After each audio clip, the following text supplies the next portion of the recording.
ನಾನು ನೆನೆವೆನು ಬೆಳಗಿನಲ್ಲಿ ವರ ಸೂರ್ಯದೇವನನ್ನು.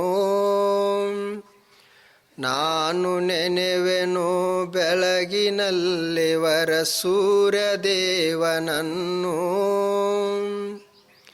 ಸರ್ವ ವೇದಗಳ ದೇಹ ಮಂಡಲನ ಜಗದ ಜೀವನನ್ನು. ಸರ್ವ ವೇದಗಳ ದೇಹ ಮಂಡಲನ ಜಗದ ಜೀವನನ್ನು.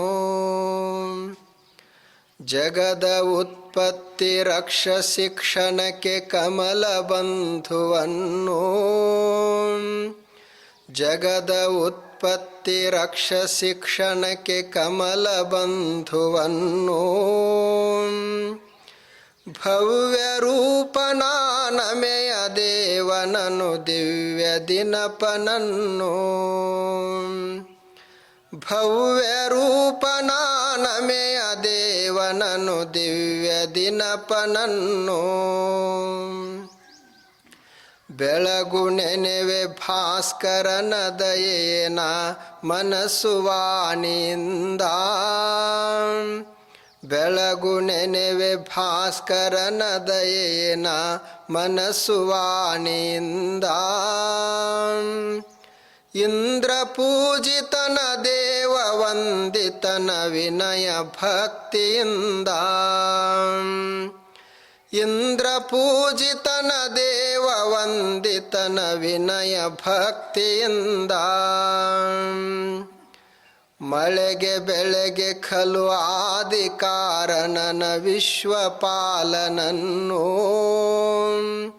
ಮಳೆಗೆ ಬೆಳೆಗೆ ಖಲು ಆದಿ ಕಾರಣನ ವಿಶ್ವಪಾಲನನ್ನು. ವರ ಪ್ರಭಾಕರನ ನಿಜ ಶುಭಾಕರನ ಕಿರಣ ಜಾಲನನ್ನು.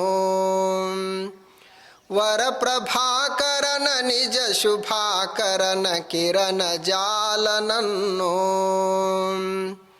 ಪಾಪಲೋಪನನು ಶತ್ರುಘಾತನನು ರೋಗನಾಶನನ್ನು. ಪಾಪಲೋಪನನು ಶತ್ರುಘಾತನನು ರೋಗನಾಶನನ್ನು. ಕಾಲಚಕ್ರವನು ಸತತ ಚಾಲಿಸುವ ವಿಶ್ವಕಾಶನನ್ನು. ಕಾಲಚಕ್ರವನು ಸತತ ಚಾಲಿಸುವ ವಿಶ್ವಕಾಶನನ್ನು.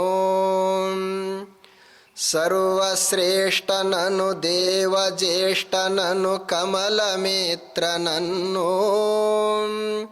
ಸರ್ವಶ್ರೇಷ್ಠನನು ದೇವಜ್ಯೇಷ್ಠನನು ಕಮಲಮೇತ್ರನನ್ನು. ಬೆಳಗು ನೆನೆವೆಗೋ ಬಂಧ ಮುಕ್ತನನು ಅತಿ ಪವಿತ್ರನನ್ನು. ಬೆಳಗು ನೆನೆವೆಗೋ ಬಂಧ ಮುಕ್ತನನು ಅತಿ ಪವಿತ್ರನನ್ನು. ಮೂರು ಶ್ಲೋಕಗಳ ನಾರು ಪಠಿಪರೋ ಎದ್ದು ಬೆಳಗಿನಲ್ಲಿ. ಮೂರು ಶ್ಲೋಕಗಳ ನಾರು ಪಠಿಪರೋ ಎದ್ದು ಬೆಳಗಿನಲ್ಲಿ. ಸರ್ವ ಸುಖಗಳನ್ನು ಕೊಟ್ಟು ಸಲಹುವನು ರವಿಯು ಶೀಘ್ರದಲ್ಲೇ. ಸರ್ವ ಸುಖಗಳನ್ನು ಕೊಟ್ಟು ಸಲಹುವನು ರವಿಯು ಶೀಘ್ರದಲ್ಲೇ. ರವಿಯು ಶೀಘ್ರದಲ್ಲೇ.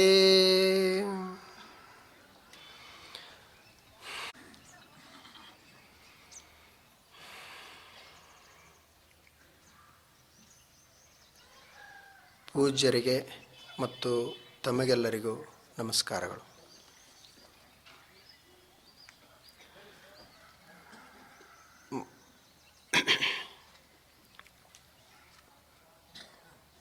ಭಗವದ್ಗೀತೆಯ 16ನೆಯ ಅಧ್ಯಾಯ ದೈವಾಸುರ ಸಂಪದ ವಿಭಾಗ ಯೋಗ. ಈ ಅಧ್ಯಾಯದಲ್ಲಿ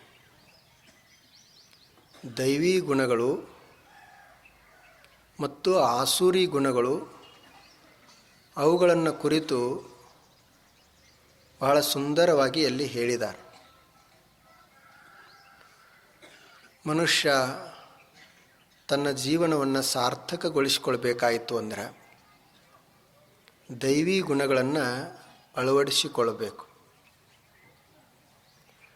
ನಮ್ಮ ಜೀವನದಲ್ಲಿ ಕಷ್ಟಗಳು ಬರ್ತಾವ, ನಮ್ಮ ಜೀವನ ದುಃಖದಿಂದ ಕೂಡ್ತದ. ಇದಕ್ಕೆಲ್ಲ ಏನು ಕಾರಣ ಅಂದ್ರೆ ನಮ್ಮಲ್ಲಿರುವಂಥ ದುರ್ಗುಣಗಳೇ ಕಾರಣ. ಅಂಥ ದುರ್ಗುಣಗಳು ಯಾವ ಅದಾವು ಅವುಗಳನ್ನು ತ್ಯಜಿಸಬೇಕು. ಸುಗುಣಗಳನ್ನು ಅಂದರೆ ಸದ್ಗುಣಗಳನ್ನು ಅಳವಡಿಸಿಕೊಳ್ಬೇಕು ಅಂಥೇಳಿ ಈ ಅಧ್ಯಾಯ ಹೇಳ್ತದೆ. ಈ ಅಧ್ಯಾಯದ ಹೆಸರನ್ನೇ ಅವರು ದೈವಾಸುರ ಸಂಪದ ಗುಣಸಂಪದ ಅಂತ ಹೆಸರಿಟ್ಟಿದ್ದಾರೆ. ನಿಜವಾದ ಸಂಪತ್ತಂದ್ರೇ ಗುಣಗಳು, ಹಣ ಸಂಪತ್ತಲ್ಲ, ಭೂಮಿ ಸೀಮಿ ಸಂಪತ್ತಲ್ಲ, ಗುಣಗಳೇ ಸಂಪತ್ತು. ಅದಕ್ಕೆ ಅವರು ಸಂಪದ ಅಂತ ಕರೆದಿದ್ದಾರೆ. ಗುಣಸಂಪದ, ಗುಣಸಂಪತ್ತು ಅಂತ. ಮನುಷ್ಯನನ್ನು ದೊಡ್ಡ ಮಾಡುವ ಆ ಗುಣಗಳೇ, ಮನುಷ್ಯನನ್ನು ಸಣ್ಣವನಾಗಿ ಮಾಡುವಂಥವು ಅವು ದುರ್ಗುಣಗಳು. ಆದ್ದರಿಂದ ನಾವು ಒಳ್ಳೆಯ ಗುಣಗಳನ್ನು ಅಳವಡಿಸಿಕೊಳ್ಬೇಕು ಅಂತ. ಮಹಾಭಾರತದಲ್ಲಿ ಒಂದು ಪ್ರಸಂಗ ನಡೀತದೆ. ರಾವಣನಿಗೆ ಯುದ್ಧ ನಡೆದು ರಾವಣ ತೀರ್ಕೊಳ್ತಾನೆ. ರಾಮನಿಗೆ ಗೆಲುವಾಯಿತು. ಈ ಸುದ್ದಿ ರಾವಣನ ಹೆಂಡತಿಯಾದಂಥ ಮಂಡೋದರಿಗೆ ತಲುಪಿತು. ಮಂಡೋದರಿ ಬಹಳ ನೀತಿವಂತ ಹೆಣ್ಣು ಮಗಳ ಆಕೆ, ಪತಿವ್ರತೆ ಹೆಣ್ಣು ಮಗಳು. ಆಕೆ ಯೋಚನೆ ಮಾಡ್ತಾಳೆ, ನನ್ನ ಗಂಡ ಹೇಗೆ ಸೋತ ಅಂತ ಯೋಚಿಸ್ತಾಳೆ. ನೋಡೋಣ ರಾಮ ಎಂಥವದಾನು ಅಂತ ತಿಳಿದು ಯಾವ ಸ್ಥಳದಲ್ಲಿ ಯುದ್ಧ ನಡೆದಿತ್ತು ಆ ಸ್ಥಳಕ್ಕಾಕಿ ಮಂಡೋದರಿ ಬರ್ತಾಳೆ.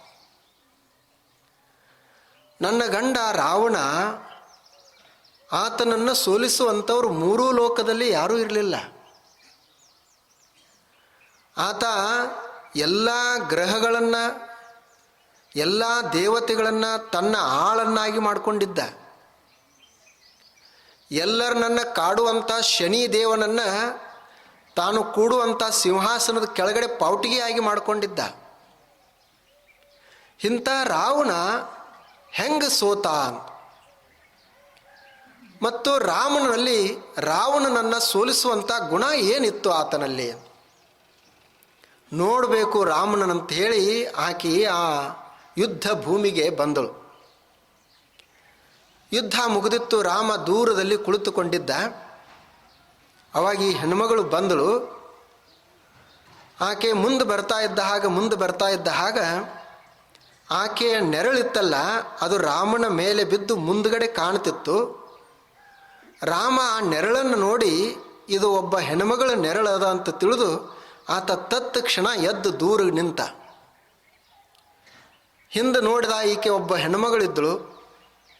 ಆತನೂ ಮಂಡೋದರಿಯನ್ನು ನೋಡಿರಲಿಲ್ಲ. ಆ ಮಂಡೋದರಿಯೂ ಕೂಡ ರಾಮನನ್ನು ನೋಡಿರಲಿಲ್ಲ. ಆವಾಗ ರಾಮ ಆ ಮಂಡೋದರಿಗೆ ಕೇಳಿದ, ಯಾರು ತಾಯಿ ನೀನು ಅಂತ ಕೇಳಿದ. ಆಕೆ ಹೇಳಿದಳು, ನಾನು ರಾವಣನ ಹೆಂಡತಿ ಮಂಡೋದರಿ ಅಂತ ಹೇಳಿದಳು. ಆವಾಗ ರಾಮ ಹೇಳಿದ, ನೋಡು, ನೀನು ನನ್ನನ್ನು ಕ್ಷಮಿಸಿಬಿಡಬೇಕು. ನಾನು ರಾವಣನನ್ನು ಸೋಲಿಸಿದೆ, ಆತನನ್ನು ಹತ್ಯೆ ಮಾಡಿದೆ. ನಿನಗೆ ಬಹಳಷ್ಟು ದುಃಖ ಆಗಿರಬೇಕು. ಆದ್ದರಿಂದ ನೀನು ನನ್ನನ್ನು ಕ್ಷಮಿಸಬೇಕು ಅಂತ ರಾಮ ಆಕೆಗೆ ಕೇಳ್ಕೊಂಡ. ಮತ್ತು ನನ್ನಿಂದ ಏನಾದರೂ ನಿನಗೆ ಸಹಾಯ ಆಗಬೇಕೇನು, ಇಲ್ಲಿಗೆ ಯಾಕೆ ಬಂದಿ ನೀನು ಯುದ್ಧ ಭೂಮಿಗೆ ಅಂತ ರಾಮ ಕೇಳ್ಕೊಂಡ. ಆವಾಗ ಆಕೆ ಮಂಡೋದರಿ ಹೇಳಿದಳು, ನಿನ್ನಿಂದ ಏನು ನನಗೆ ಆಗಬೇಕಾಗಿಲ್ಲ. ನಾನು ಇಲ್ಲಿ ಯಾಕೆ ಬಂದೆ ಅಂದ್ರೆ, ನಾನು ರಾವಣನನ್ನು ಸೋಲಿಸಿದೆ, ಆತನನ್ನು ಹತ್ಯೆ ಮಾಡಿದೆ. ನಿನಗೆ ಬಹಳಷ್ಟು ದುಃಖ ಆಗಿರಬೇಕು. ಆದ್ದರಿಂದ ನೀನು ನನ್ನನ್ನು ಕ್ಷಮಿಸಬೇಕು ಅಂತ ರಾಮ ಆಕೆಗೆ ಕೇಳ್ಕೊಂಡ. ಆವಾಗ ಆಕೆ ಮಂಡೋದರಿ ಹೇಳಿದಳು, ನಿನ್ನಿಂದ ಏನು ನನಗೆ ಆಗಬೇಕಾಗಿಲ್ಲ. ನಾನು ಇಲ್ಲಿ ಯಾಕೆ ಬಂದೆ ಅಂದ್ರೆ, ನಾನು ರಾವಣನನ್ನು ಸೋಲಿಸಿದೆ, ಆತನನ್ನು ಹತ್ಯೆ ಮಾಡಿದೆ. ನನ್ನ ಗಂಡನನ್ನು ಸೋಲಿಸುವಂಥ ರಾಮ ಆತನಲ್ಲಿ ಎಂಥ ಗುಣಗಳದಾವಂತ ನೋಡಲಿಕ್ಕೆ ನಾನು ಬಂದೆ.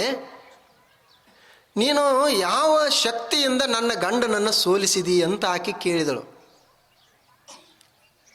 ಅವಾಗ ಅವ ರಾಮ ಹೇಳಿದ, ನೋಡು, ನನ್ನಲ್ಲಿ ಏನೋ ಅಂಥದ್ದೇನು ದೊಡ್ಡ ಸಾಮರ್ಥ್ಯ ಇಲ್ಲ.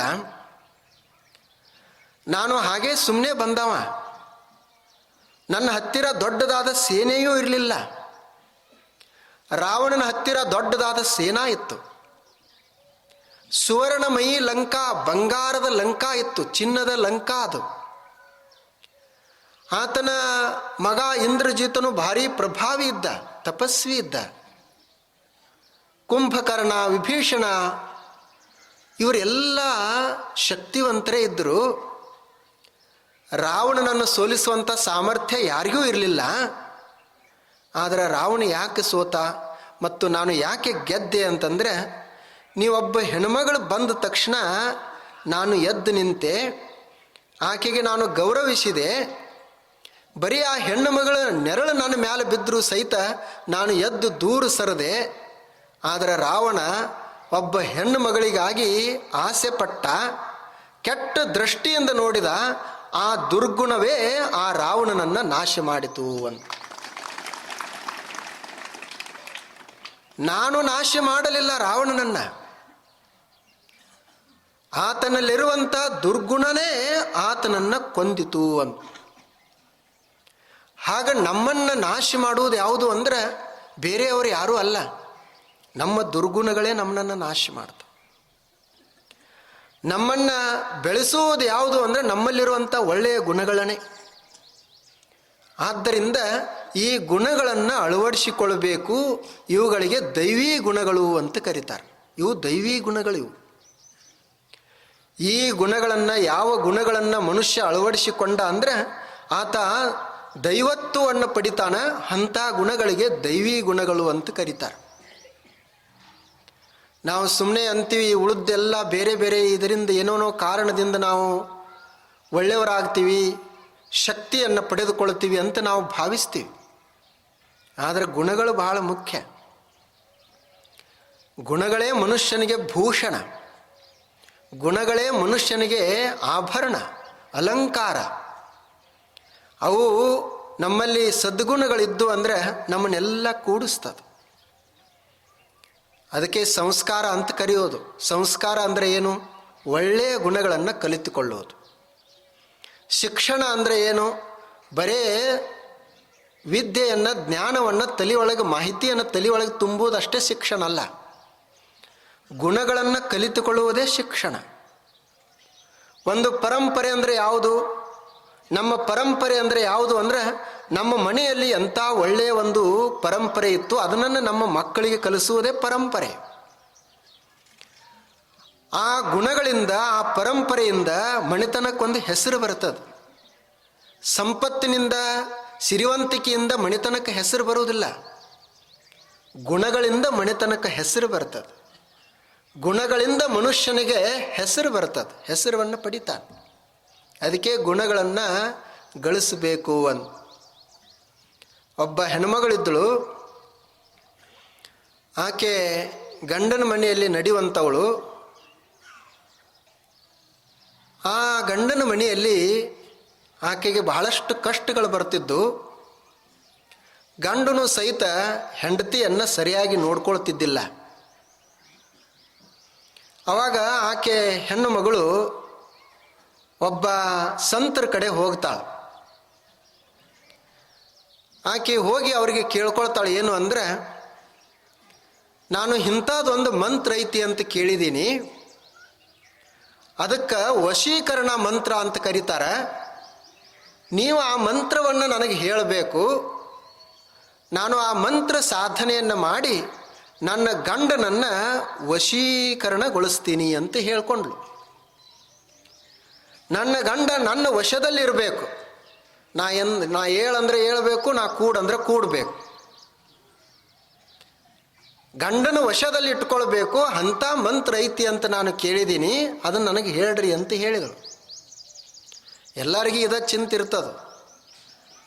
ಗಂಡ ಹೆಂಡತಿ ನನ್ನ ವಶದಾಗಿರ್ಬೇಕಂತ ಅವನು ಪ್ರಯತ್ನ ಮಾಡ್ತಿರ್ತಾನ, ಹೆಂಡತಿ ಗಂಡ ನನ್ನ ವಶದಲ್ಲಿರ್ಬೇಕಂತ ಆಕೆದು ಚಲೋ ನಡೆದಿರ್ತದೆ.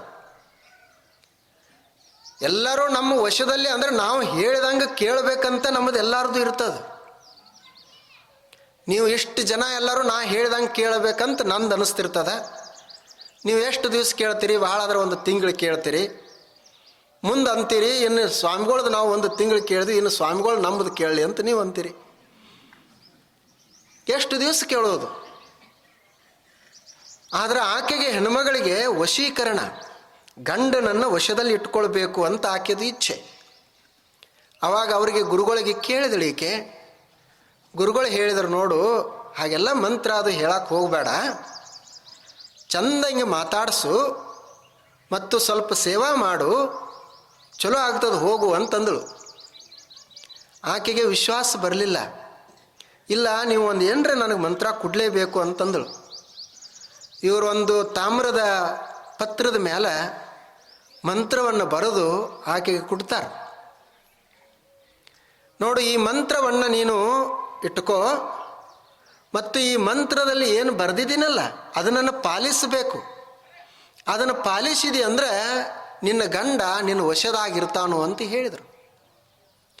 ಅವರು ಬರೆದ್ರು, ಅದರಾಗ ಹಿಂದಿಯಲ್ಲಿ ಒಂದು ದೋಹೆ, ಅದು ಆ ದೋಹೆಯನ್ನು ಅದರಲ್ಲಿ ಬರೆದ್ರು. ಏನು ಅಂದರೆ, ದೋಷ ದೇಖ ಮತ್ ಕ್ರೋಧ ಕರ, मन से शंका खोया,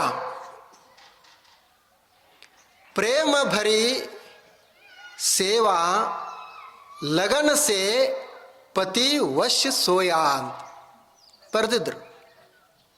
ಏನು ಅಂದರೆ ಅವರು ಏನಂತ ಬರೆದಿದ್ರು, ದೋಷ ದೇಖ್ ಮತ್, ಗಂಡನಲ್ಲಿ ದೋಷಗಳನ್ನು ನೋಡಕ್ಕೆ ಹೋಗಬೇಡ. ಏನೋ ಸುಮ್ಮ ಒಂದು ಸಲ ನೋಡಿಬಿಡೋದು ಅಷ್ಟೇ. ಅವನು ಚಲೋ ಅದಾನೋ ಕೆಟ್ಟದಾನೋ ಅಂತ ದಿವ್ಸ ತುಂಬ ನೋಡ್ಕೋತ ಹೋದ್ರೆ ಎಷ್ಟಂತ ದೋಷ ನೋಡೋದು. ದೋಷಗಳನ್ನು ನೋಡಬಾರದು. ಇದು ಮೊದಲನೇದು. ಕ್ರೋಧ ಮತ್ ಕರ್, ಕ್ರೋಧ ಸಿಟ್ಟಿಗೆ ಬರಬೇಡ, ಇದು ಎರಡನೇದು. ಮೂರನೇದು ಬರೆದಿದ್ರು ಅವರು, ಏನು ಅಂದ್ರೆ ಮನಸ್ಸೆ ಶಂಕಾ ಖೋಯ, ನಿನ್ನ ಮನಸ್ಸಿನಿಂದ ಸಂಶಯವನ್ನು ದೂರ ಇಟ್ಟುಬಿಡು. ಎಲ್ಲರೇ ಹೋದ ಅಂದರೆ ಎಲ್ಲಿ ಹೋದ ಏನು ಮಾಡಿದ ಅಂತ ಸಂಶಯ ತಲೆಯಾಗಿ ತುಂಬ್ಕೊಳಕ್ಕೆ ಹೋಗಬೇಡ. ಎಲ್ಯಾಕೆ ಹೋಗಲಕ್ಕೆ, ಮನೆಗೆ ಬರ್ತಾನೆ ಸಾಕು. ಅವನದೆಲ್ಲ ರಿಪೋರ್ಟ್ ಕಾರ್ಡ್ ತೊಗೊಂಡ್ರೆ ನೀ ಏನು ಮಾಡೋದು? ಸಂಶಯ ಇರಬಾರ್ದು ಮನುಷ್ಯನಿಗೆ. ಅದಕ್ಕೆ ಹಳ್ಳ್ಯಾಗ ಏನು ಹೇಳ್ತಾರೆ, ಸಾವು ಬರಬೇಕು ವಿನಃ ಸಾವು ಬರಬೇಕು ಸಂಶಯ ಬರಬಾರ್ದು ಅಂತ. ಸಾವು ಬಂದ್ರೆ ಇನ್ನೂ ನಡೀತದ, ಆದರೆ ಸಂಶಯ ಬರಬಾರ್ದು ಅಂತ ಹೇಳ್ಯಾರ. ನೋಡ್ರಿ ಎಂಥ ಗಟ್ಟಿ ಮಾತ, ಎಷ್ಟು ದೊಡ್ಡ ಮಾತು ಹೇಳ್ಯಾರ ಅವರು. ಸಂಶಯ ಬಂತು ಅಂದರೆ ಮುಗಿತಲ್ಲಿ, ಅವ್ರು ಸಾವು ಬಂದ್ರೆ ನಡೀತದಂತ, ಸಂಶಯ ಬರಬಾರ್ದು ಅಂತ. ಸಾವು ಒಂದು ವೇಳೆ ಇನ್ನೂ ಬೇಕು, ಸಂಶಯ ಬರಬಾರ್ದು. ಅದು ಮೂರನೇದು. ಆನಂತರ ನಾಲ್ಕನೇದು ಪ್ರೇಮ ಭರಿ ಸೇವಾ, ಪ್ರೇಮದಿಂದ ಸೇವಾ ಮಾಡು. ಆನಂತರ ಲಗನ, ಲಗನ ಅಂದ್ರೆ ಪ್ರೀತಿಯಿಂದಿರು. ಇಷ್ಟು ಮಾಡಿದಿ ಅಂದ್ರೆ ಪತಿ ವಶ್ ಮೇ ಸೋಯಾ ಅಂದ್ರೆ ಪತಿ ನಿನ್ನ ವಶದಲ್ಲಿ ಇರ್ತಾನು ಅಂತ ಅವ್ರು ಬರೆದಿದ್ರು. ನೋಡಿ, ನಾವೇನು ಮಾಡೇವಿ, ಇವು ಯಾವೂ ಪಾಲಿಸಂಗಿಲ್ಲ, ಬರೇ ನಾವು ಮಂತ್ರದಿಂದನೇ ಎಲ್ಲ ಮಾಡ್ಬೇಕಂತ ಹೊರಟೇವಿ. ಇದು ಹೆಂಗೆ ಸಾಧ್ಯ ಆಗೋದು? ಯಾರು ಅಂಥ ಮಂತ್ರ ಕೂಡ ಅವ್ರು ನಮಗೆ ಹೇಳ್ರಿ ನೋಡೋಣ. ಪ್ರೇಮದಿಂದ ನಾವು ಮಾತನಾಡ್ಸೋರಲ್ಲ, ಸಂಶಯ ಬಿಡೋರಿಲ್ಲ, ಮತ್ತು ಸೇವಾ ಮಾಡೋರಿಲ್ಲ, ದೋಷವನ್ನು ನೋಡುವುದು ನಿಲ್ಲಿಸುವುದಿಲ್ಲ. ಇನ್ನು ನಾವು ಯಾವ ತಾಯ್ತಾ ಕಟ್ರಿ ಏನಾಗೋದದ ಹೇಳ್ರಿ ನೋಡೋಣ. ನಾವೆಲ್ಲರೂ ಕೇಳ್ತೀವಲ್ಲ, ಮಂತ್ರ ತಂತ್ರ ಯಂತ್ರ ಅಂತ ಅಂತೀವಲ್ಲ. ಯಾವುದು ಮಂತ್ರ, ಯಾವುದು ತಂತ್ರ? ಒಳ್ಳೆಯ ಮಾತುಗಳನ್ನು ಆಡುವುದೇ ಮಂತ್ರ, ಒಳ್ಳೆಯ ಕೆಲಸ ಮಾಡುವುದೇ ಯಂತ್ರ, ಮತ್ತು ಒಳ್ಳೆಯ ನಿರ್ಧಾರಗಳನ್ನು ಮಾಡುವುದೇ ತಂತ್ರ. ಇವುಗಳನ್ನು ನಾವು ಮಾಡಿದೀವಿ ಅಂದರೆ ನಮ್ಮ ಮಂತ್ರ ಸಿದ್ಧಿಸ್ತದೆ. ಯಾವುದು ಬರೀ ತಾಯ್ತಾ ಕಟ್ಕೊಂಡ್ರೆ ಆಗ್ತದೆ ಏನು? ಈಗ ನಿಮಗೊಂದು ಎಲ್ಲರಿಗೂ ಒಂದು ತಾಯ್ತಾ ಕಟ್ರೆ ಇಲ್ಲಿ ಎಲ್ಲರೂ ಬರ್ತಾರ? ಅಂಥದ್ದು ಯಾವ್ದಾರು ತಾಯ್ತರ ಇದ್ರೆ ಹೇಳ್ರಿ, ನನಗೊಂದು ಕೂಡ್ರಿ ಅಂಥದ್ದು. ನಮ್ಮನ್ನು ಒಂದು 100 ಆಕಳದ ಹೋಗಿ ಕಟ್ಟಿಬಿಡ್ತೀವಿ ಆಕಳುಗಳಿಗೆ. ಅವಾಗ ಆಕಳುಗಳಿಗೆ ಕಣಕಿನ ಹಾಕೋದು ಬೇಡ, ಮೇವ ಹಾಕೋದು ಬೇಡ, ಹಂಗ ಯಾವಾಗಲೂ ಹೊಟ್ಟೆ ತುಂಬಿಕೊಂಡೇ ಇರಬೇಕು. ತಾಯ್ತಾ ಕಟ್ಟಿ ಬಿಡೋದು, ತಾನೇ ಹಾಲು ಹಿಂಡಬೇಕು. ಇಂಥದ್ದು ಯಾವ್ದಾರು ಐತೇನು ತಾಯ್ತಾ? ನಾವು ಮಂತ್ರ ಎದಕ್ಕೆ ಹೇಳ್ಯಾರ ಅವರು? ಮಂತ್ರ ಅಂದರೆ ಏನು, ತಂತ್ರ ಅಂದರೆ ಅವರು ಹಿಂದಿನ ಹಿರಿಯರು ಏನು ಮಾಡಿದ್ರು ಅಂದರೆ ಇವೇ ಮಂತ್ರಗಳು. ನಾವು ಒಳ್ಳೆಯ ಮಾತುಗಳನ್ನು ಕಲಿತುಕೊಳ್ಬೇಕು, ಆನಂತರ ಒಳ್ಳೆಯ ಮಾತುಗಳನ್ನು ಆಡಬೇಕು. ಇದು ಮಂತ್ರ. ತಂತ್ರ ಒಳ್ಳೆಯ ನಿರ್ಧಾರಗಳನ್ನು ಮಾಡಬೇಕು. ಆನಂತರ ಯಂತ್ರ ಯಾರಿಗಾರೆ ಮಾಡಿಸೋದಲ್ಲ, ನಾವೇ ಒಳ್ಳೆಯ ಕೆಲಸಗಳನ್ನು ಮಾಡಬೇಕು. ಅವಾಗ ಅವ್ರ ಗುರುಗಳು ಹೇಳಿದರು, ನೋಡು ನೀನು ಇದನ್ನು ಪಾಲಿಸು, ಇದು ಪಾಲಿಸಿದಿ ಅಂದರೆ ನೀನು ಎಷ್ಟು ದಿವಸ ಇರ್ತಿ ಅಷ್ಟು ದಿವಸ ಗಂಡ ನಿನ್ನ ವಶದಲ್ಲೇ ಇರ್ತಾನೆ. ಇರಲಿ, ಮಂತ್ರದಲ್ಲಿ ನಂಬಿಕೆ ಇರಬಾರ್ದಂತಲ್ಲ. ಗುರುಗಳೊಂದು ಪ್ರಸಾದ ಕೊಟ್ಟರು ಅಂದರೆ ನಂಬೋಣ, ನಂಬಿಕೆನ ಇಟ್ಕೊಳ್ಳೋಣ, ಅದರಿಂದ ಒಳ್ಳೇದಾಗ್ತದಂತ ಭಾವಿಸೋಣ. ಆದರೆ ಗೊತ್ತಿರಬೇಕು, ಒಳ್ಳೇದಾಗ್ತೈತಿ ಅಂತ ಭಾವಿಸಿದ ಬಳಿಕೂ ಮತ್ತು ಒಳ್ಳೆಯದನ್ನು ಮಾಡಬೇಕು. ಗುರುಗಳು ಕೊಟ್ಟ ತಾಯ್ತದ ಮೇಲೆ ನಂಬಿಕೆ ಅದ ಅಂದ ಬಳಿಕ ಗುರುಗಳು ಹೇಳಿದ ಮಾತಿನ ಮೇಲೆ ಯಾಕೆ ನಂಬಿಕೆ ಇರಬಾರದು? ಅವ್ರ ಗುರುಗಳು ಹೇಳಿದ್ರು, ನೋಡು ನಿನ್ನ ಗಂಡನಲ್ಲಿ ದೋಷ ನೋಡಬೇಡ, ನೀನು ಸಿಟ್ಟಿನಿಂದ ಮಾತನಾಡಬೇಡ, ಮತ್ತು ಏನು ಮಾಡು, ಸಂಶಯವನ್ನು ತಾಳಬೇಡ ಅಂತ ಅವರೇ ಹೇಳ್ಯಾರಲ್ಲ, ಗುರುಗಳೇ ಹೇಳ್ಯಾರಲ್ಲ, ಮತ್ತು ತಾಯ್ತಾನು ಅವರೇ ಕೊಟ್ಟಾರ. ಆದ್ದರಿಂದ ಎರಡೂ ಇರಬೇಕು, ಅವ್ರ ಮಾತನ್ನು ಪಾಲಿಸಬೇಕು, ತಾಯ್ತದಲ್ಲಿನೂ ನಂಬಿಕೆ ಇಡಬೇಕು. ಅವಾಗ ನಾವು ಸಿದ್ಧಿಯನ್ನು ಪಡಿತೀವಿ ಅಂತ. ಆದ್ದರಿಂದ ಗುಣಗಳು ಬಹಳ ಮುಖ್ಯವಾದದ್ದು. ಇವೇ ಗುಣಗಳು. ದೋಷವನ್ನು ಯಾರಲ್ಲಿನೂ ದೋಷ ನೋಡಬಾರ್ದು. ಯಾರಲ್ಲಿ ಇನ್ನೂ ಒಳ್ಳೆಯದೈತಿ ಆ ಒಳ್ಳೆಯದನ್ನು ನೋಡುವುದು. ಬರೀ ಕೆಟ್ಟದ್ದನ್ನು ನೋಡ್ಕೊಂತ ಹೋದ್ರೆ ಕೆಟ್ಟದ್ದೇ ಕಾಣ್ತದೆ. ಎಲ್ಲರಲ್ಲಿನೂ ಕೆಲವು ಗುಣಗಳು ಒಳ್ಳೆಯವಿರ್ತಾವ, ಕೆಲವು ಕೆಟ್ಟದ್ದಿರ್ತಾವ. ಮತ್ತು ಅದರಲ್ಲಿ ಕೆಟ್ಟ ಗುಣಗಳನ್ನೇ ಎದ್ದು ಕಾಣ್ತಾವ. ಈಗ ಬಿಳಿ ಬಟ್ಟೆ ಇತ್ತು ಅಂದ್ರೆ ಅದಕ್ಕೆ ಒಂದು ಸಣ್ಣದೊಂದು ಕಪ್ಪು ಚುಕ್ಕಿತ್ತಂದ್ರೆ ಅದೇ ದೊಡ್ಡದಾಗಿ ಕಾಣ್ತದೆ. ಪ್ರಚಾರ ಆಗೋದೂ ಕೆಟ್ಟದನ್ನೇ ಪ್ರಚಾರ ಆಗ್ತದೆ ಭಾಳ. ಈಗ ನೋಡ್ರಿ, ನಾವು ಇಷ್ಟೆಲ್ಲ ಇಲ್ಲಿ 10-12 ದಿವಸ ಸಾವಿರಾರು ಜನ ಇಷ್ಟು ಕೂಡಿ ನೀವೆಲ್ಲ ಎಷ್ಟು ಕಷ್ಟಪಟ್ಟು ಈ ಕಾರ್ಯಕ್ರಮನ ಮಾಡಿರ್ತೀರಿ. ನಾನು ಎಲ್ಲ ಈ ಕಾರ್ಯಕ್ರಮದಲ್ಲಿ ಸಹಭಾಗಿಯಾಗಿರ್ತೀನಿ. ಎಲ್ಲ ಪೂಜ್ಯರಿರ್ತಾರೆ. ಇವ್ರದ್ದು ಯಾರ್ದು ಸ್ವಾಮಿಗಳದು ನಿಂಬುದು ಯಾರ್ದು ಪೇಪರ್ದಾಗ ಬರೋದಿಲ್ಲ. ಆದರೆ ನಾವೇ ಒಂದು ಏನರ ಕೆಟ್ಟ ಕೆಲಸ ಮಾಡಲಿ ಇಡೀ ರಾಜ್ಯದ ತುಂಬ ನಮ್ಮದೇ ಪೇಪರ್ದಾಗ. ನೋಡ್ರಿ ಹೆಂಗಿರ್ಬೇಕು. ನಾವು ಹಾಕಬೇಡ ಅಂದರೂ ಹಾಕ್ತಾರ ಅವರು. ಆದ್ರೆ ಈಗ ಒಂದು 10 ದಿವಸ ನಾವು ಏನು ನಡೆಸಿರ್ತೀವಿ, ಎಷ್ಟೋ ಜನ ದಾನ ಮಾಡಿರ್ತಾರ, ಕಷ್ಟಪಟ್ಟಿರ್ತಾರ, ಶ್ರಮ ವಹಿಸಿರ್ತಾರ, ರಾತ್ರಿ ಹಗಲ ಕಷ್ಟಪಟ್ಟಿರ್ತಾರ, ಅವ್ರದ್ದು ಯಾರ್ದು ಬರೋದನೇ ಇಲ್ಲ ಸುದ್ದಿ. ಅಂದರೆ ಇದರ ಅರ್ಥ ಏನು ಚಲೋ ಕೆಲಸ ಇರ್ತದೆ ಅದನ್ನು ಯಾರೂ ಲಕ್ಷ್ಯ ಕೊಡೋದಿಲ್ಲ. ಕೆಟ್ಟದ್ದು ಎಲ್ಲಿರ್ತದೆ ಅಲ್ಲೇ ಅದು ಬಹಳ ಕಾಣ್ತದೆ, ಅದು ಎದ್ದು ಕಾಣ್ತದೆ. ಅದಕ್ಕೆ ಅವ್ರು ಹೇಳಿದ್ರು ದೋಷವನ್ನು ನೋಡಬಾರ್ದು ಮತ್ತು ಸಂಶಯ ಇರಬಾರ್ದು. ಈಗ ಹೇಗೆ ಇವರೊಬ್ಬರು ಸಂತರು ಹೇಳಿದಾರಲ್ಲ, ಹಾಗೆ ಭಗವದ್ಗೀತೆಯಲ್ಲಿ ಕೆಲವು ಗುಣಗಳನ್ನು ಹೇಳ್ತಾ ಇದ್ದಾರೆ. ನಿನ್ನೆ ಒಂದು ನಾವು ನೋಡಿದ್ದೀವಿ. ಅದು ಏನು ಅಂದರೆ ಅಭಯಂ. ಮೊದಲನೇ ಗುಣ ಅದು ಅಭಯಂ. ಭಯ ಇರಬಾರ್ದು, ನಿರ್ಭಯರಾಗಿ ಇರಬೇಕು. ಅದು ಮೊದಲನೇದು ಅಭಯಂ. ಸತ್ವ ಸಂಶುದ್ಧಿ, ಜ್ಞಾನಯೋಗ ವ್ಯವಸ್ಥಿತಿ, ದಾನಂ ದಮಶ್ಚ ಯಜ್ಞಶ್ಚ ಸ್ವಾಧ್ಯಾಯಸ್ತಪ ಆರ್ಜವಂ. ಇವಿಷ್ಟು ಗುಣಗಳದಾವಲ್ಲ, ಅದರಲ್ಲಿ ಮೊದಲನೇದು ಅಭಯಂ, ಎರಡನೆಯದು ಸತ್ವ ಸಂಶುದ್ಧಿ, ಮನಸ್ಸನ್ನು ಶುದ್ಧವಾಗಿ ಇಟ್ಕೊಳ್ಬೇಕು, ಅದು ಎರಡನೇದು. ಮೂರನೆಯದು ಜ್ಞಾನಯೋಗ ವ್ಯವಸ್ಥಿತಿ,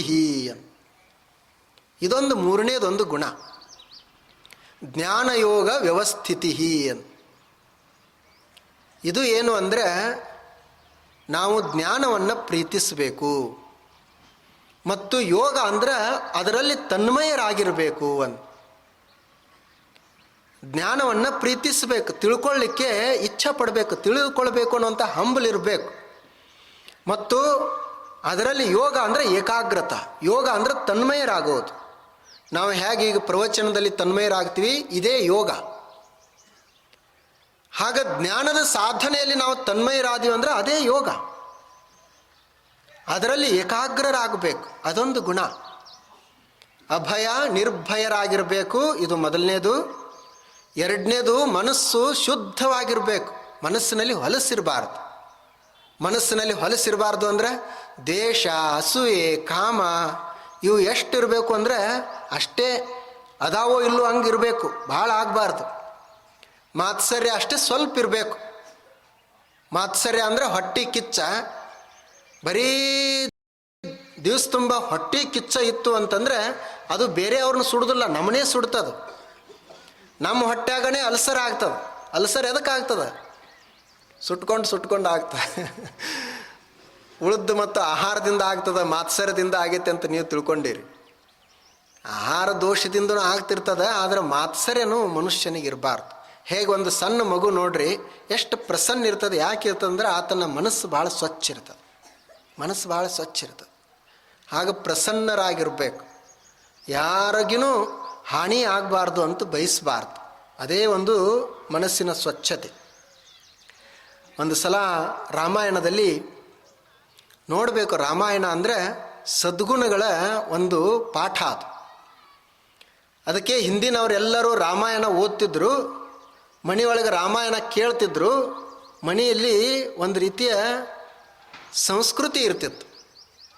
ಈಗ ಬರೀ ಧಾರಾವಾಹಿ ನೋಡ್ತಾರೆ, ಅಲ್ಲೇನು ಕಲಿಸ್ತಾರೆ ಪಾಪ ಅವರು.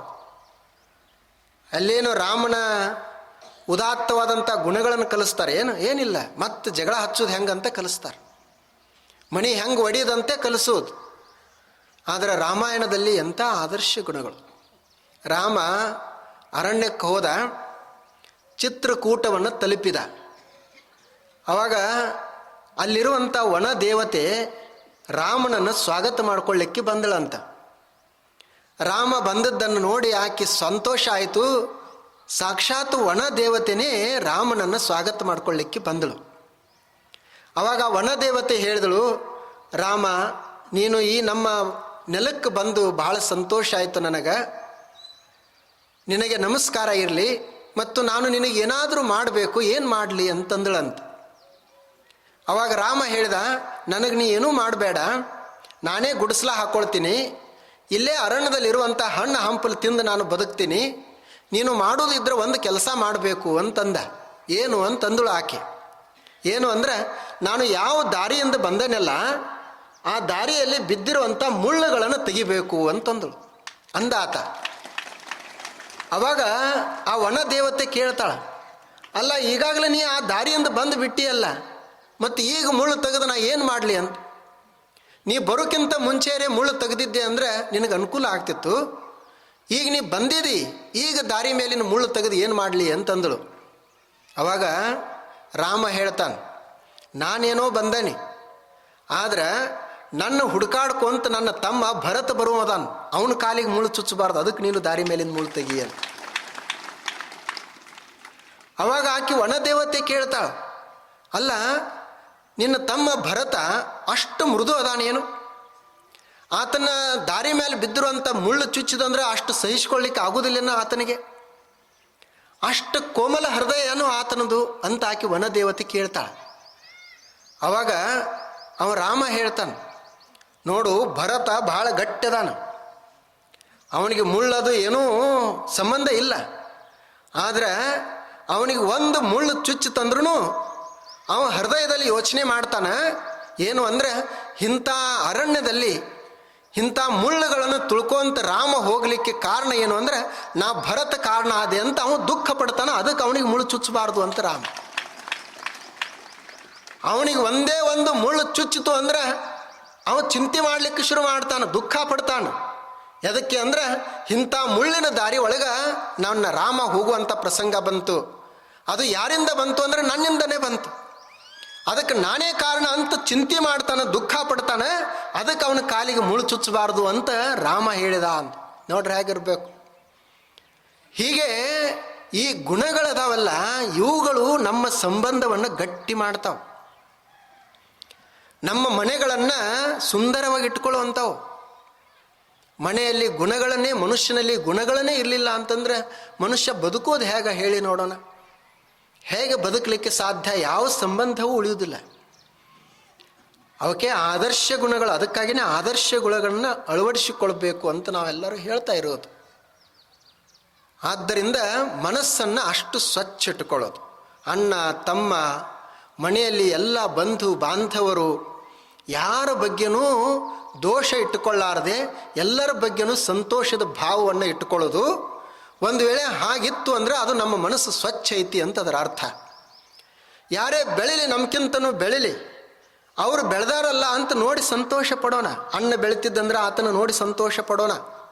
ತಮ್ಮ ಬೆಳೆದ ಅಂದ್ರೆ ಆತನನ್ನು ನೋಡಿ ಸಂತೋಷ ಪಡೋಣ. ನಮಗೆ ಅಂಥ ಬೆಳೆಯುವಂಥ ಸಾಮರ್ಥ್ಯ ಸಿಗಲಿಲ್ಲ, ಆತನಿಗೆ ಸಿಕ್ಕತ್ತಂತ ಸಂತೋಷ ಪಡೋಣ. ಆತನಿಗೆ ತೊಂದರೆ ಮಾಡೋದು ಬೇಡ, ಅದು ಒಳ್ಳೆಯ ಗುಣ. ನಮಗೂ ಅದರಿಂದ ಏನಾಗ್ತದೆ, ಅವಾಗ ಅಣ್ಣನೂ ಸಹಿತ ನಮ್ಮನನ್ನು ಪ್ರೀತಿಸ್ತಾನ, ನಾವು ಅವನನ್ನು ಪ್ರೀತಿಸ್ತೀವಿ, ನಮ್ಮ ಮನೆಗಳು ಕೂಡಿರ್ತಾವೆ. ಅದಕ್ಕೆ ಅವರು ಹೇಳಿದರು, ಮೊದಲನೇ ಗುಣ ಅಭಯಂ, ಭಯ ಇರಬಾರ್ದು. ಎರಡನೇ ಗುಣ ಸತ್ವ ಸಂಶುದ್ಧಿ, ಮನಸ್ಸು ಸ್ವಚ್ಛ ಆಗಿರಬೇಕು. ಮೂರನೇದು ಜ್ಞಾನ ಯೋಗ ವ್ಯವಸ್ಥಿತಿ, ಜ್ಞಾನ ಯೋಗ, ಜ್ಞಾನದಲ್ಲಿ ಏಕಾಗ್ರರಾಗಿರಬೇಕು. ಅಂಥ ವ್ಯವಸ್ಥಿತಿ, ಅಂಥದ್ದೊಂದು ನಮ್ಮದು ಮನಸ್ಸಿರಬೇಕು. ಇಷ್ಟು ಮೂರು. ನಾಲ್ಕನೇದು ದಾನ ಅಂತ ಒಂದದು. ದಾನ ಅಂದರೆ ಕೊಡುವುದು. ದಾನ ಅಂದರೆ ನಮ್ಮಲ್ಲಿ ಏನಿರ್ತದೆ ಅದನ್ನು ಕೊಡುವುದು. ಇದು ಒಂದು ಕೊಡುವುದೊಂದು ಗುಣ ಇರಬೇಕು ಅಂತ. ಬರೀ ಹಣ ಕೊಡಬೇಕಂತ ಅಷ್ಟೇ ಅಲ್ಲ, ನಮ್ಮ ಹತ್ತಿರ ಏನಿರ್ತದೆ ಅದನ್ನು ಕೊಡೋದು. ಕೊಟ್ರೆ ಅಷ್ಟೇ ನಾವು ಇಲ್ಲಿ ಇರ್ತೀವಿ ಚೆಂದಾಗಿ. ಏನೂ ಕೊಡಲಿಲ್ಲ ಅಂದರೆ ಹೇಗೆ? ಈಗ ಭೂಮಿಯನ್ನು ನಾವು ಯಾಕೆ ಪ್ರೀತಿಸ್ತೀವಿ? ಅದು ಅನ್ನ ಕೊಡ್ತದೆ. ತಾಯಿಗೆ ನಾವು ಯಾಕೆ ದೇವರು ಅಂತೀವಿ? ತಾಯಿ ನಮಗೆ ಜನ್ಮ ಕೊಟ್ಟಾಳ. ತಂದೆಗೆ ನಾವು ಯಾಕೆ ದೇವರು ಅಂತೀವಿ? ಆತ ನಮ್ಮನ್ನು ರಕ್ಷಣೆ ಮಾಡ್ಯಾನ. ಗುರುಗಳಿಗೆ ನಾವು ಯಾಕೆ ದೇವ್ರು ಅಂತೀವಿ? ನಮಗೆ ವಿದ್ಯೆ ಕೊಟ್ಟಾನ, ಆದ್ದರಿಂದ ದೇವ್ರು ಅಂತೀವಿ. ಏನೂ ಕೊಡಲಿಲ್ಲ ಅಂದರೆ ದೇವ್ರು ಆಗೋದು ಹೆಂಗೆ? ಕೊಡುವವ ದೊಡ್ಡವ ಆಗ್ತಾನೆ, ತೆಗೆದುಕೊಳ್ಳುವವ ಸಣ್ಣವ ಆಗ್ತಾನೆ. ಆದ್ದರಿಂದ ದಾನ ಒಂದು ಕೊಡುವುದೊಂದು ಗುಣ ಇರಬೇಕು. ನಮ್ಮ ಹತ್ತಿರ ಹಣ್ಣಿತ್ತಂದ್ರೆ ಅನ್ನ ದಾನ ಮಾಡೋಣ. ನಮ್ಮ ಹತ್ತಿರ ಹಣ ಇತ್ತಂದ್ರೆ ಹಣ ಕೊಡೋಣ. ನಮ್ಮ ಹತ್ತಿರ ವಸ್ತ್ರ ಇತ್ತು ಅಂದರೆ ವಸ್ತ್ರ ದಾನ ಮಾಡೋಣ. ನಮ್ಮ ಹತ್ತಿರ ವಿದ್ಯೆ ವಿಚಾರಗಳಿದ್ದು ಅಂದರೆ ವಿದ್ಯೆಯನ್ನು ದಾನ ಮಾಡೋಣ. ಏನೂ ಇಲ್ಲ ನಮ್ಮ ಹತ್ತಿರ ಅಂದರೆ ಒಂದು ಒಳ್ಳೆಯ ಮಾತರೇ ಒಂದು ಚಂದ ಆಡೋಣ. ನಿನಗೆ ಚಲೋ ಆಗ್ಲಪ್ಪ ಅಂತ ಒಂದು ಒಳ್ಳೆಯ ಮಾತರೇ ಹೇಳೋಣ. ನಮಗೆ ಮಾತನಾಡ್ಲಿಕ್ಕೆ ಬರೆದಿದ್ರು ಸಹಿತ ಮನಸ್ಸಿನಾಗಣೆ ಒಳ್ಳೆಯದಾಗಲಿ ಅಂತ ಭಾವಿಸೋಣ. ಅದಕ್ಕೆ ಸದ್ಭಾವ ದಾನ ಅಂತ ಕರೀತಾರೆ. ಏನೂ ಕೊಡೋದು ಬೇಡ, ಇವರಿಗೆಲ್ಲರಿಗೂ ಒಳ್ಳೆಯದಾಗಲಿಪ್ಪ ಅಂತೇನು ಮನಸ್ಸಿನಲ್ಲಿ ಭಾವಿಸ್ತೀವಿ ಅದು ಸದ್ಭಾವ ದಾನ. ಒಳ್ಳೆಯದಾಗಲಿ ಅನ್ನುವಂಥದ್ದನ್ನು ಹಾರೈಸಿದ್ದು ಅಲ್ಲ, ಆ ಹಾರೈಕೆನೇ ದಾನ. ಇಂಥದ್ದೊಂದು ಗುಣ ಇರಬೇಕು ಅಂತ ಮಕ್ಕಳಿಗೆ ಕಲಿಸುವಾಗ ಹೇಳಬೇಕು. ಅವ್ರಿಗೆ ಏನು ಅಂದರೆ, ನೋಡಪ್ಪ, ನೀನು ಈ ದೊಡ್ಡವ ಆದ ಬಳಿಕ ಈ ಜಗತ್ತಿನಲ್ಲಿ ನೀನು ಕಸಿದುಕೊಳ್ಳವ ಆಗಬಾರ್ದು, ಕೊಡುವವ ಆಗಬೇಕು ಅಂತ ಅವನಿಗೆ ಹಾಗೆ ಕಲಿಸ್ಬೇಕು. ಯಾರೇ ಬಂದರು ಅಂದರೆ ಕೊಡಾಕ ಅವನಿಗೆ ಹಚ್ಚಬೇಕು. ಈಗೇನು ಮಾಡಿದ್ರು ಹುಡುಗರಿಗೆಲ್ಲ ಇವರು ಕಲಿಸಿ ಏನು ಕಲಿಸ್ತಾರಂದ್ರೆ, ಯಾರಿಗೂ ಕೊಡಾಕೆ ಹೋಗಬೇಡ, ಅದರಿಂದ ಏನಾಗೋದದ? ಕೊಡೋದ್ರಿಂದ ನಿನಗೇನು ಪುಣ್ಯ ಬರೋದದ? ನಿನಗೆಲ್ಲಿ ಸಿಗೋದದ? ಕೊಟ್ಟರೆ ಏನಾಗೋದು ಅಂತ ಇವರು ಕಲಿಸ್ತಾರೆ. ಯಾರೇ ಭಿಕ್ಷುಕರು ಬಂದಿದ್ರು ಅಂದರೆ ಅವ್ರಿಗೆ ಕೊಡೋದ್ರಿಂದ, ಅವ್ರಿಗೊಂದಿಷ್ಟು ಅನ್ನ ಕೊಡೋದ್ರಿಂದ ನಿನಗೇನು ಪುಣ್ಯ ಬರ್ತದ ಅಂತ ತಲೆಯಾಗ ತುಂಬುತ್ತಾರೆ. ಅದು ಎದಕ್ಕೂ ಉಪಯೋಗ ಇಲ್ಲದ ಕೆಲಸ ಅಂತ ಹೇಳ್ತಾರೆ. ಅವ ಮುಂದೆ ಇವ್ರ ತಾಯಿ ತಂದೆಗಳು ದೊಡ್ಡವರಾದ ಬಳಿಕ ಇವರಿಗೆ ಅನ್ನ ಹಾಕುವಾಗ ಇವರೇ ಕಲಿಸಿರ್ತಾರೆ. ಅವಾಗ ಅವ್ನು ಯೋಚನೆ ಮಾಡ್ತಾನೆ, ಇವ್ರಿಗೆ ಹಾಕೋದ್ರಿಂದ ಏನು ಸಿಗ್ತೈತಿ? ಇವರಿಗೆ ಕೆಲಸಕ್ಕೆ ಬರಲಾರ್ದವ್ರು ಅದಾರ, ಇವರಿಗೆ ನಾವು ಅನ್ನ ಹಾಕೋದ್ರಿಂದ, ಇವರಿಗೆ ಸೇವಾ ದಾನ ಮಾಡೋದ್ರಿಂದ, ಸೇವೆ ಮಾಡೋದ್ರಿಂದ ಏನು ಸಿಗುವುದದ? ಅದಕ್ಕೆ ಇವ್ರನ್ನ ಕಳಿಸ್ರಿ, ಅದಕ್ಕೆ ವೃದ್ಧಾಶ್ರಮಕ್ಕೆ ಕಳಿಸ್ರಿ. ಆ ಬಳಿಕ ಇವ್ ವೃದ್ಧಾಶ್ರಮದಾಗ ಹೋಗಿ ಕುಳಿತುಕೊಂಡು ನನ್ನ ಮಕ್ಕಳನ್ನು ಹೊರಗೆ ಹಾಕಿರೋ ಅಂತ ಚಿಂತೆ ಮಾಡ್ಕೋ ಅಂತ ಕೂತ. ಎದಕ್ಕೆ? ಇವ್ ಕಲಿಸಿಲ್ಲ ಅವ್ರಿಗೆ ಮೊದಲು ಕೊಡುವುದನ್ನು.